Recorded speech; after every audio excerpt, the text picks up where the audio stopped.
Assalamualaikum warahmatullahi wabarakatuh.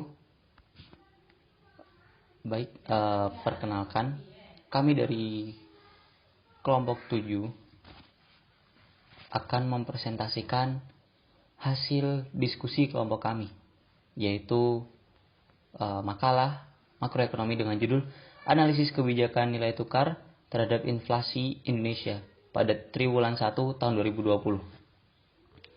Baik, kami kelompok 7 terdiri dari 5 orang. Yang pertama saya sendiri, Muhammad Zikri, NIM H1418.006. Kemudian yang kedua ada Rana Salsabella dengan NIM H14180028. Kemudian ada Iqbal Rifki dengan NIM H14180052. Ada Vanessa Riris dengan NIM H14180065 dan ada Kamelia Ruslania NIM H14180078. Baik, latar belakang makalah kami adalah nilai tukar mulai muncul sejak terjadinya transaksi jual beli barang atau jasa antara penduduk di negara berbeda dengan menggunakan mata uang berbeda pada sistem perekonomian terbuka.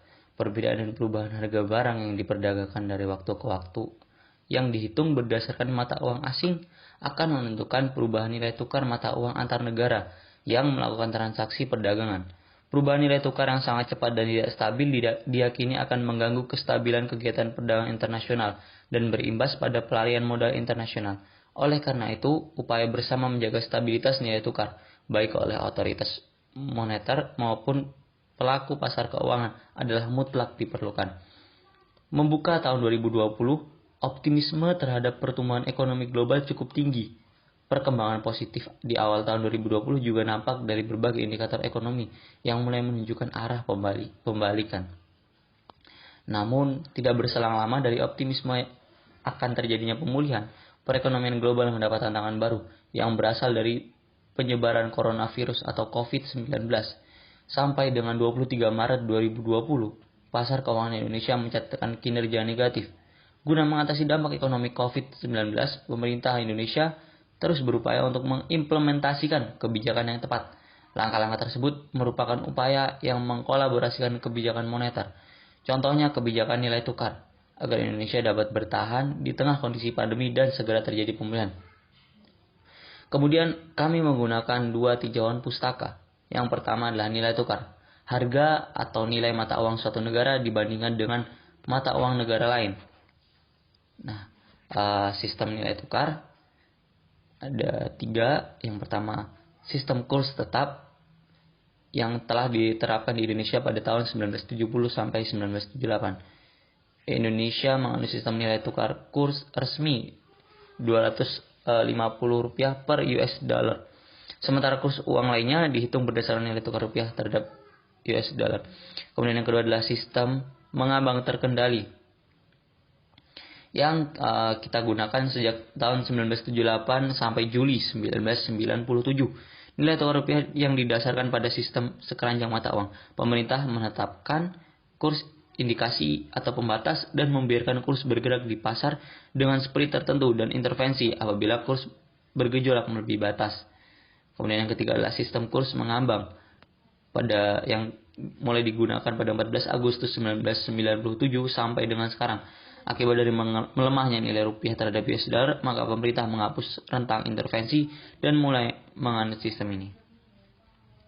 Baik, kemudian inflasi. Inflasi merupakan kecenderungan terjadinya peningkatan harga produk secara keseluruhan atau kenaikan harga yang cenderung terjadi terus-menerus dan secara umum. Penggolongan inflasi berdasarkan sifatnya ada 3, yaitu inflasi ringan, inflasi sedang atau menengah, dan inflasi berat. Dalam pembahasan kali ini akan dibagi menjadi 4 poin, yaitu faktor-faktor yang memengaruhi nilai tukar, kondisi ekonomi makro Indonesia pada triwulan 1 tahun 2020, dampak terhadap inflasi di Indonesia, serta kebijakan pemerintah dalam merespon kondisi ekonomi Indonesia pada triwulan 1 tahun 2020. Pembahasan pertama adalah faktor-faktor yang memengaruhi nilai tukar. Yang pertama adalah inflasi. Inflasi adalah penurunan nilai mata uang suatu negara atau dikenal pula dengan kenaikan harga barang dan jasa secara umum. Dalam pasar valuta asing, perdagangan internasional barang atau jasa memiliki pengaruh terhadap pergerakan kurs valuta asing. Apabila terjadi kenaikan harga barang dan jasa, maka berpengaruh pula terhadap daya beli dari barang atau jasa tersebut. Permintaan yang menurun mampu menjatuhkan nilai tukar mata uang sebuah negara. Jika daya beli barang atau jasa di negara tersebut terus meningkat, maka permintaan akan mata uang tersebut juga naik dan memengaruhi nilai tukarnya. Faktor kedua adalah spekulasi. Jika spekulan percaya bahwa suatu mata uang akan naik di masa depan, maka akan meningkatkan permintaannya di masa sekarang untuk mendapatkan keuntungan. Peningkatan permintaan ini akan menyebabkan nilai mata uang meningkat. Oleh karena itu, pergerakan nilai tukar tidak selalu mencerminkan fundamental ekonomi, tetapi sering didorong oleh sentimen pasar keuangan. Faktor ketiga adalah kontrol pemerintah. Dapat diartikan sebagai kebijakan yang dikeluarkan oleh pemerintah negara itu sendiri. Misalnya saja, melalui kebijakannya, pemerintah bertujuan melakukan intervensi di pasar uang, menaikkan tarif bea masuk, atau mengenakan pajak untuk barang ekspor. Hal ini akan menghambat perdagangan luar negeri sehingga nilai mata uang di negeri tersebut bisa jatuh nilainya. Yang keempat adalah aktivitas neraca pembayaran. Apabila ada kenaikan permintaan mata uang negeri sendiri dari pihak debitur asing, maka nilai tukar mata uang kita juga akan meningkat. Yang kelima adalah tingkat suku bunga. Tingkat suku bunga ini memengaruhi arus modal internasional, sebab jika suku bunga naik, maka masuknya modal di dalam negeri akan cenderung naik pula. Suku bunga ini akan memengaruhi penilaian bank ketika melakukan transaksi di pasar modal. Faktor keenam adalah tingkat pendapatan, yaitu faktor internal yang memengaruhi nilai mata uang kita. Laju pertumbuhan pendapatan yang lemah akan membuat nilai mata uang di negeri sendiri ikut menurun.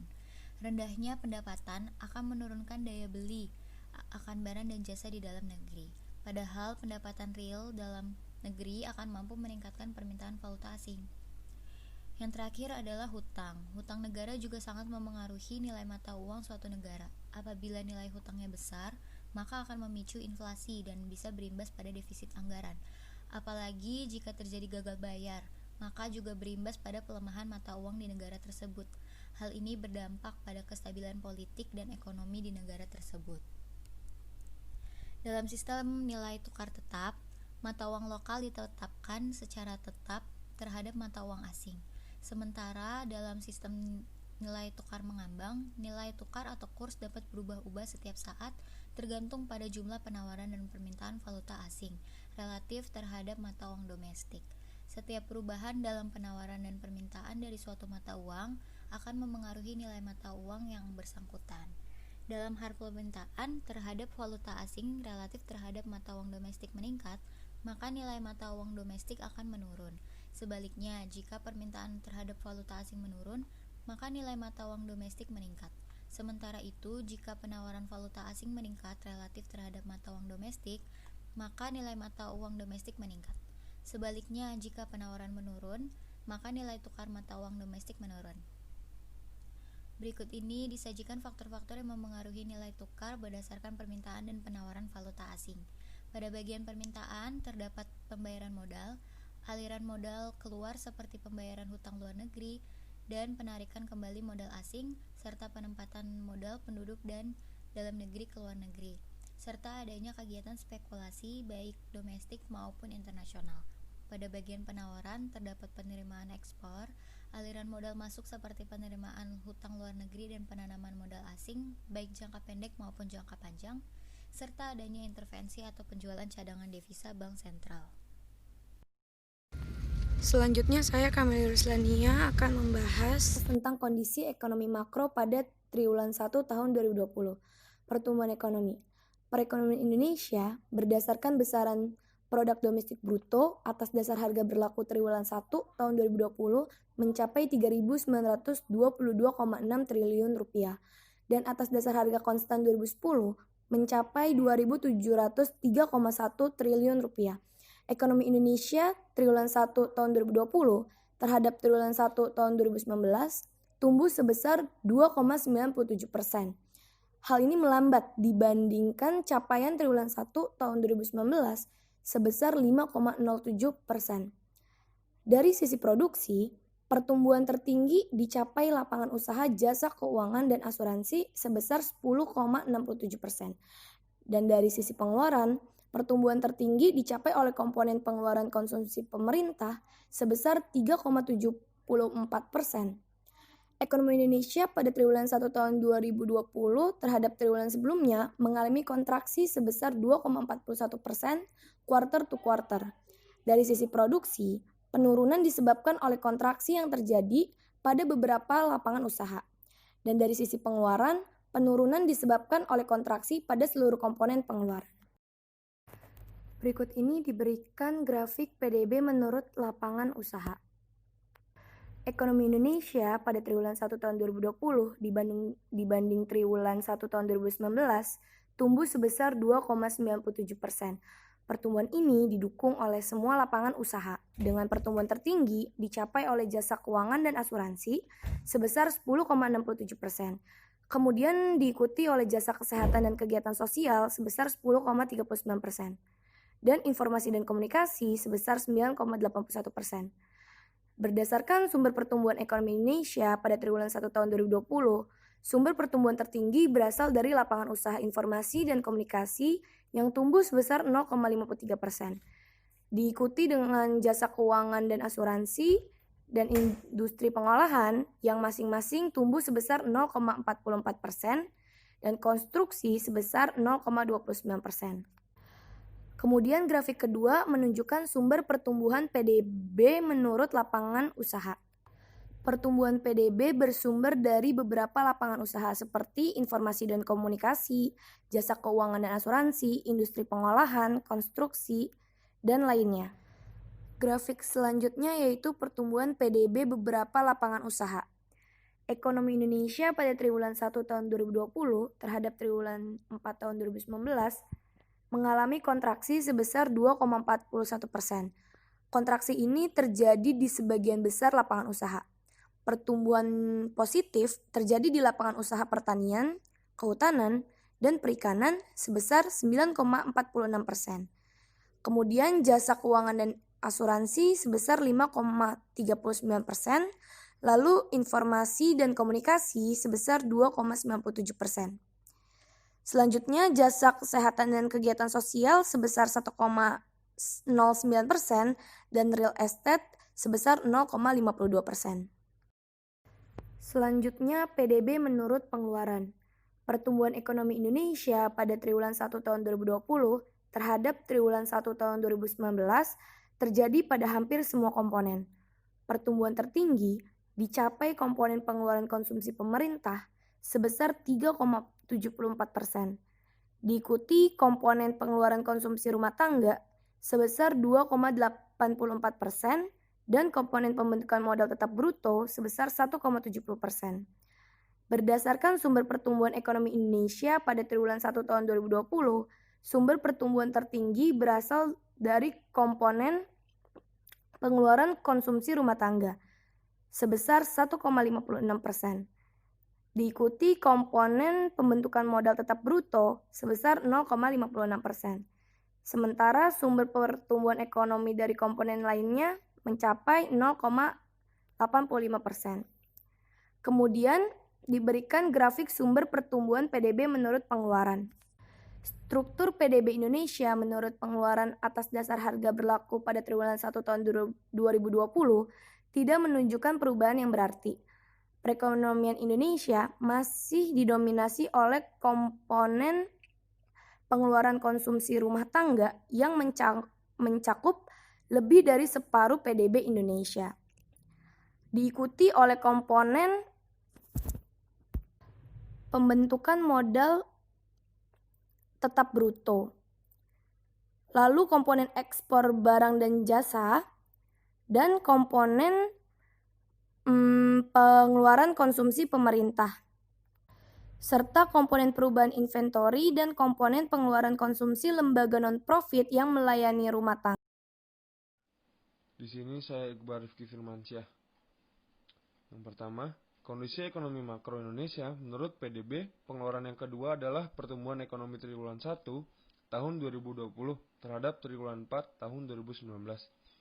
Ekonomi Indonesia triwulan 1 tahun 2020 terhadap triwulan 4 tahun 2019 terkontraksi sebesar 2,41%.